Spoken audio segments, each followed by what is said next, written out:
Hi, Dr. Glidden. Thanks for taking my call. You're welcome. I have a son who is 14 years old. Last September, he was diagnosed with lupus. The doctors sent him straight to the rheumatology specialist, and I point blank asked him, can changing his diet, can taking, supplements and things like that help with him? And he said, no, absolutely not. This is a chronic condition. He's going to have it his whole life, and all you can do is manage the symptoms and take all these medications. So he sent us home with, of course, some Loxcam, Plaquenil, prednisone. My son took it probably for about 3 weeks, and I said, okay, absolutely not. This is not even my child anymore, And I got with my brother, who is into the Youngevity movement, and he sent me your webinar on lupus. So we ordered all of that stuff. I decided, I'll only take him back every 3 months to get his blood work done. So I started him on Youngevity in November, saw him improve drastically, took him in January to get blood work done, told him that I wasn't medicating him with their medications, that I was treating him in a different way. They weren't really happy, but they got his blood work back, and it had all gone from being not great to being so normal. They were so amazed. They called me up and said, his blood work is great. He still shows signs that he does still have, lupus in his system, but whatever you're doing, keep doing it. It's working. And I just started laughing, and I didn't tell him, at the time what it was. He came back in April. He lost a little bit of weight. He's only about 4'11", so he was probably about 83 pounds. And that, I looked up his BMI for him. That was completely normal. Yeah, that's right in the range. They were concerned. They're like, oh my goodness, he's lost all this weight. And I said, but he's perfectly fine. He's healthy, Right. And they were like, you really need to have him on the med. You really, really, he needs to be on the Plaquenil. He really needs to be on this stuff. And I said, but he's not having any problems. He's fine. So I took him to the doctor this last week, and they put him in the hospital. Whoa. All right. Yes. So they put him in the hospital. They put him in the hospital. Why? What was their excuse for putting him in the hospital? They were extremely worried about his nutrition, yet he's still within his BMI. So they thought that he was underweight, even though he wasn't underweight. Yes. And that was the excuse that they used to get him into the hospital. By the way, this was what? When did this happen? This last Tuesday, I took him to his pediatrician. Well, that's why, because the pediatrician has a responsibility to fill so many beds in the hospital every month. So the absolute worst time for anybody to bring to go to the doctors is at the end of the month, in the last week of the month, because they're going to hospitalize you for a hangnail, for goodness sake, and they'll look for any reason whatsoever to stick somebody in the hospital. So the kid, even though according to the height, weight, metabolic index, the child is fine, the doctor thinks, oh, he's low weight, and so we have to hospitalize him right away because he's got lupus, huff and puff. Is that what happened? That's what happened. He wasn't even flared up. He wasn't showing any signs. They stuck him in the hospital last Tuesday. They took 30 vials of blood work off my kid. The blood work came back, actually, and it showed that his lupus was normal. His blood work was normal. So there had been no change in the blood work whatsoever. There was no real objective reason to hospitalize a kid. And I'm going to bet you 25 cents that when they stuck him in the hospital, they also started loading him up with drugs. Did they do that? They loaded him up with prednisone, Plaquenil, against my wishes. Against your wishes? How old is this child? He's 14. Unbelievable. They would never medicate him when I was there. When I had to leave, they'd always come in and put something through his, he has an IV in his hand. And they were like, well, he needs to stay here. He needs to gain a few pounds. I had the doctors show me his blood work and compare all the blood work. And they showed me his levels, and they were perfectly fine. And I looked at her and I said, those are within your limits. Why are you drugging him? She says, well, when children come in with lupus, we're treating the nutrition, but we have to treat his lupus also. Stick with me, Nissa. Stick with me. Oh, my God. This is like, I've been telling you, ladies and gentlemen, what do you need to do? You need to fire your MD now, and here we've got direct first-hand experience. Stick around, folks. There's more to come. All right, Nissa, are you back with me? Yeah. All right, good. So your son is 14 years old. Yeah. And how long has he been dealing with, physical conditions that they then diagnosed as autoimmune thyroiditis? It was probably sometime around April of 2012. He would get up in the morning and he'd have trouble walking, and him being his age, I just said, it's probably just growing pains, Right. He started a rash on his body that, nobody could explain to us, and then he went over the summer to New Mexico, and he got with his dad, and he got a 3rd-degree sunburn on his face, and it seemed like from there it just took off. So yeah. Okay, good. So when you started him on the Youngevity supplements, what were in November. Okay, and what give me some specifics about what you saw improve. Everything improved. He could move better. There was less joint pain. He wasn't running the fevers. He wasn't sweating at night. The fatigue wasn't bad. Before that, honestly, on their medications, he would stay in bed for days and days. He couldn't get up. Really? Yeah, and they told me, it was really, what they told me when they first diagnosed him, they said, oh no, he's a boy. This is so rare in boys, and, it's so much worse in boys, and usually by the time they're in their 20s, they're on dialysis, and they're getting kidney transplants. They just really talked this horribly, to me, and as soon as I started him on the Youngevity, everything seemed to come back up, and he, like I said, I've seen the blood work. He went to completely normal blood work. And then when I told him what I was doing, because I was honest with him, I said, no, he's not taking your medication. I said, the side effects of the prednisone alone were just horrible for him. Right. And I said, no, there's another way to do this. I said, I know there's another way to do this. It works. And I knew I could prove it to him in the blood work. And that's why I said I only take him in every 3 months just to get blood work. And they can't explain to me why. I point blank called them all on it and said, from November to January, what happened that his blood work got completely normal? Well, we don't know. He could have just gone into remission. And I said, no, I will tell you what happened. I said, I took him off of all your meds, and I started him on all of this other stuff. I said, and look what happened. And of course, they don't say anything after that. They're just like, well, they move on to something. Well, see, this is all right. So bring me up to speed with the latest. Now they put him in the hospital for no reason whatsoever, just to make the doctor's hospital admitting credits come up to speed ostensibly. So now your child's in the hospital, and they start giving him the drugs again, but only when you're not there, because they know you're going to pitch a fit if they do it while you're there. So how long was the child in the hospital before you got him the heck out of there? He was admitted last Tuesday, and they finally let him go on Friday morning because they couldn't keep him any longer. And I was like, you're going to let him out. Yeah. I said, I'm done with this. He's fine. They showed me his blood work. I said, I'm looking at this with you. I said, you guys made him worse. I said, look at his blood work when he came in. You're telling me this was all within normal limits. I said, now look at his white cells. Look at his CBCs. I said, it's all elevated. Right. So high that it's not normal. Right. I said, you guys made him worse. Why? Well, that's just what the medication does. So, and they go ahead. I'm flabbergasted here that they actually said that to you. So it's like there's this giant disconnect between reality, because they have this idea in their head that, this particular illness is an incurable illness, and everybody that has this illness has to go on the drugs. And so they have evidence right in front of their face with brand new blood work that shows everything's normal, and then they admit the child because they're idiots, and then on their program his blood work gets worse.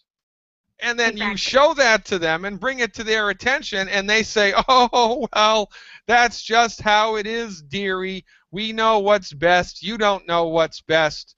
And that, to me, is, I mean, it is just the tip of the iceberg of what's going on here all around the country. And, you know, we wonder why we have a healthcare crisis. We wonder why the economy is melting down. We wonder why medical costs are skyrocketing, because MD-directed medical therapeutics for chronic disease don't work. It's a ship of fools driven by a fool who's blind.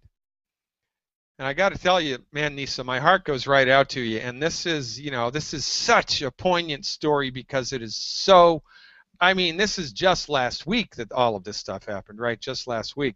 So did they make any noise about child protection services or anything like that? I'm waiting for that because of some of the stuff they wrote down in the notes. Yeah. They keep telling me that he's going to end up with organ damage. And I said, in 8 months, every test you've run on this child has said that there's no organ damage. I said, Right. You tell me how that's possible in 8 months of not taking your medication, and this child is not have any organ damage. I said, I'm doing something right. Well, I said, because you're right. within a few months, his organs should have been trashed, according to you guys, I said. Correct.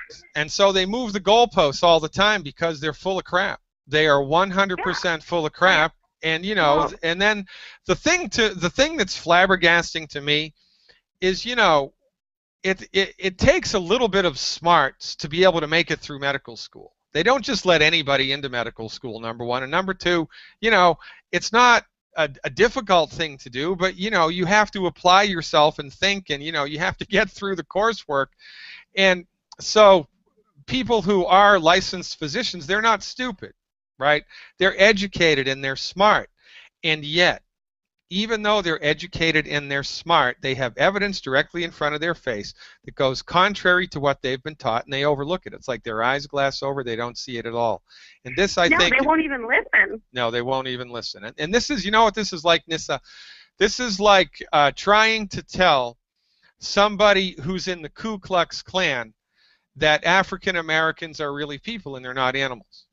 And because they believe that blacks all around the world are animals. They're no different than animals, and that was the whole reason that slavery was put in place for so many years, because there was a paradigm that, oh, those blacks, they're not really people, they don't have souls, and they're animals, and so you can treat them like animals. And to tell somebody who has that mindset something different, even though you have evidence to the contrary, they're not going to see it, they're going to overlook it, which is why I strongly advise everybody in this listening audience, everybody in the freaking world, to fire your medical doctor. Because not only do they have nothing for you in the treatment of chronic disease that's of any positive benefit, they have lots of nonsense for you if you're foolish enough to set one little pinky toe inside their office or inside their hospitals. The only time to see these people is if you're bleeding to death, if you have a broken bone or some type of trauma. All right, but I'm assuming that your story's not over. So what I would... No, it gets worse. All right, so bring me up to speed with what's happening today. Okay, so well, they sent all their dietitians in, and they were trying to give him Boost and trying to give him Ensure, and I kept telling him he can't have that. You're not giving that to him. This child gained 8 pounds in 3 days just off their crap food from the hospital. Right. Okay. Now, that alone is not healthy, okay? He had so many intestinal problems after that because he's not used to that food. Right. So I Let know me more guess, about were they giving him French fries in the hospital? French fries, corn dogs, pizza, Unbelievable. fried fish, Fried fish. Anything he wanted. Anything he wanted, he could order 24/7 from their cafeteria. Unbelievable. It was horrible. So, I mean, their dietitian came in, and I know more about nutrition than that lady did. Because I was like, you really think this stuff is healthy? I was like, have you read the ingredients in this stuff, you know? So then they sent their child psychiatrist in. Oh, you've got to be kidding me. No, I am so not kidding. And they would come and see my friend Ryan when I wasn't there. And he told me, he said, Mom, they keep trying to get me to say I'm depressed. He said, but I'm not depressed. They keep trying to put it in many different ways, and they're using big words, and they, you know, I keep telling them I'm not depressed, but they keep trying to tell me I am depressed. So when I talked to the child psychiatrist, he got really upset with me, and he said, well, what is your problem with these medications that are going to help your son? And I said, 1, these medications are poison. They're not going to help my son. I said, 2, I'm helping my son better than any of that stuff is helping. I said, and 3, I said, the damage you're going to do to my son in 6 months when you come up and tell me that his liver is damaged from what you're giving him, I said, then you're going to have to stop the medication, try to give him some other medication to fix his liver. And the guy looked at me and he just yelled at me and he says, you can't worry about what's going to happen in 6 months because you may not even be here tomorrow. Unbelievable. And this that came from a psychiatrist. Yeah, well, you know, psychiatrists believe that consciousness is a function of biochemistry. Psychiatrists believe that your consciousness is a function of your biochemistry, and that your soul does not exist, and that there's no inherent spiritual essence in the human being, that everything's this giant biochemical soup that they have to like manipulate with man-made synthetic drugs when people are, you know, not in their right minds according to them. Honest to God, this is just unbelievable to me. Now, thank God, do you live in Utah? I live in Salt Lake City, yes. Yeah, okay. So Utah is a state in which naturopathic medicine is licensed. Is that correct? I can't find any under my insurance, but I do believe there's some here, and that's part of my question I wanted to ask you today, is that my worry is they are going to get with social services because they wrote down in the discharge notes that the mom is non-compliant. They're saying here that he was admitted for weight loss and depression, but they're saying that I refuse to medicate him and that he has become depressed. Which is a lie. Which is a lie, but they have that in his file now. Yeah, they have that in his medical record now. Yeah, it's unbelievable to me that this should happen. You know what I would do? I would be proactive on this, and I would get with a lawyer, and I would be proactive about this. I would file a complaint against the hospital for something. I mean, there's got to be a complaint in here somewhere for misrepresenting your child's welfare on the chart. Because the child's not depressed, and they asked him a million times whether he's depressed or not, and then regardless of what he says, they write down that he's depressed because, you know, I mean, this is like communist Russia, for goodness sake. So what you need to do is get with a licensed healthcare provider in your state who is of holistic orientation, get under their care immediately, so that if Child Protection Services does come after you, you have something in your quiver. And if we're coming up against a hard break here in about a minute. If you stick around on the phone, I'll talk to you off the air, and I'll see if I can't, you know, triage this for you with some type of hooking you up with some type of medical professional, holistically oriented, in the great state of Utah. Nissa, I got to give you a great big Dr. Glidden round of applause here. And again, my sounds are not working for some reason. I love that. Well, look, this is my hat goes off to you for, number one, for taking a stand for your son's health. Number two, for standing up for what's right. Number three, for having common sense. Number four, for not being manipulated by the men and the women in the white coat. Number five, for having the wherewithal to work outside of conventional medicine to bring about a change. This is the beginning for you. This is the beginning for you. I see a book in here. I see a Hollywood movie. I see something in here, for goodness sake. This is the best story and the worst story I've heard in the last 3 years. Ladies and gentlemen, I'm Dr. Peter Glidden. This is Fire Your MD Now. Back with more after these messages. Right. So I want to do this little rundown about systemic lupus erythematosus, which was the presumptive diagnosis here. Lupus is thought to be an autoimmune disease, and we in the holistic health community do not believe that the body is creating antibodies against itself. There's an antibody that's present when somebody has the clinical signs and symptoms of lupus, but the MDs have jumped the gun and they believe that the disease is caused by the antibody. They believe that the disease is caused by the antibody, that somehow the body has decided to chew itself up, and it's created this antibody, and now the antibody is destroying the body's own tissue, and, you know, we're off to the races. This is kind of like thinking that firemen cause fires because, well, son of a gun, the bigger the fire, the more firemen, right? So therefore firemen must cause fires. Or it's thinking like the sun goes around the earth because you look outside, and what do you see? You see the sun moving. Well, you know, the sun's moving around the earth. Well, no, no, no, no, and no.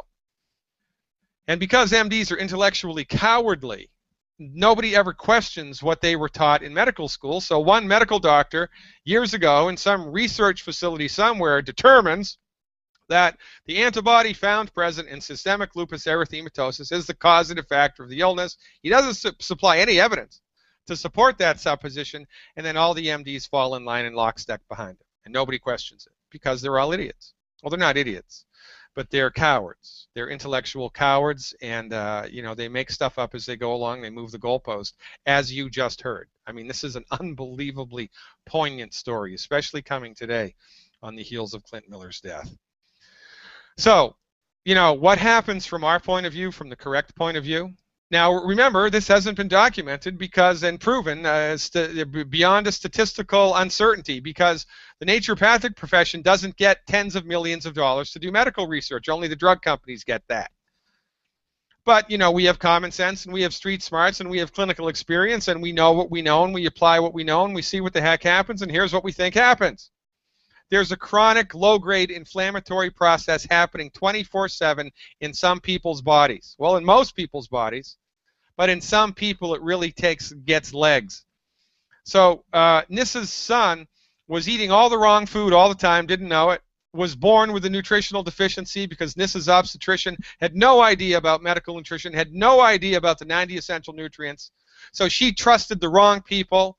So her child is born in a body that is weak. Why? Because it's nutritionally deficient. And it's growing up for 14 years with nutritional deficiencies, which are not being met. And so one thing follows the next, and inflammation happens somewhere in the body, not because there's a bad gene, not because there's an antibody, but because the body has simply run out of the nutrients it needs to maintain its integrity, and the child is unwittingly eating foods that are inflammatory day after day, after week, after week, after month, after year. Something's going to break. So something breaks. The body breaks at its weakest link. In this case, was the thyroid, I guess. So now the thyroid's in trouble because there's chronic 14 years of low-grade inflammation. Ever seen a dead animal on the side of the road? You turn it over, what do you see? Worms. They're eating it up. This is nature taking care of rotten flesh. Well, the same thing happens in the body.